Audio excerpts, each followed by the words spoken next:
नमस्कार फर्स्ट बिहार झारखंड में आपका स्वागत है। मैं राहुल ओझा आपके साथ।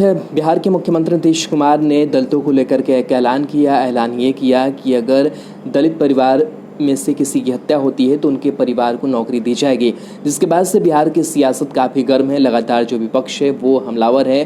थोड़ी देर पहले तेजस्वी यादव ने भी प्रेस कॉन्फ्रेंस कर जमकर जो हमला है वो नीतीश कुमार पर किया है और कहा है कि जिस तरीके से ये ऐलान किया गया ये कहीं ना कहीं आपराधिक मनोवृत्ति को बढ़ावा देता है, ये गलत संदेश जो है वो देता है। अब मुख्यमंत्री नीतीश कुमार के बचाव में जीतन राम मांझी जो हैं वो आ गए हैं और जीतन राम मांझी ने ट्वीट किया है, उनका बयान भी सामने आया है और उन्होंने एक एक्ट को लेकर के हवाला दिया है और कहा है कि इस एक्ट में आप देख लीजिए, समझ लीजिए। तेजस्वी यादव पर भी निशाना साधा है कि किस तरीके से अगर दलित परिवार में किसी की हत्या हो जाती है तो कैसे उन्हें रोजगार देने की जो बात है वो इस एक्ट में कहा गया है। उन्होंने ट्वीट भी किया है और कहा है कि जो लोग SC/ST परिवार के सदस्य की हत्या होने पर उनके परिवार के सदस्य को नौकरी देने पर माननीय मुख्यमंत्री नीतीश कुमार जी के फैसले का विरोध कर रहे हैं, उनसे आग्रह है कि वह पहले एक्ट को पढ़ लें। यह कानून 1989 का है जिसकी धारा 325 के तहत रोजगार देने का प्रावधान है और उसको जो शेयर है वो भी उन्होंने किया है, जिसमें लिखा हुआ है अनुसूचित जाति या अनुसूचित जनजातियों से संबंध रखने वाले मृतक व्यक्ति की विधवा या अन्य आश्रितों के प्रतिमास 5,000 रुपये की मूल पेंशन के साथ अनुग्रह महंगाई भत्ता जैसा संबंधित राज्य सरकार या संघ राज्य क्षेत्र के सरकारी सेवकों को लागू है और मृतक के कुटुंब के सदस्यों को रोजगार और कृषि भूमि घर यदि तुरंत क्रय द्वारा आवश्यक हो का उपबंध।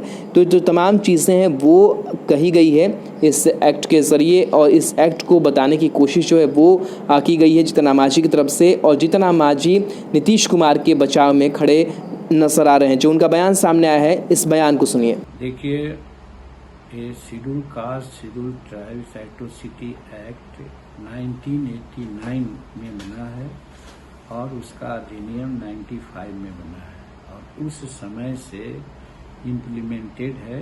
कहीं कहीं इसमें संशोधन भी होते रहा है, पर मूल रूप में जो उसका सेक्शन 325 है उसमें सजा का प्रावधान है और जो विक्टिम है उसको पेंशन तो मिलेगा ही, पेंशन के अलावे रोजगार देना है।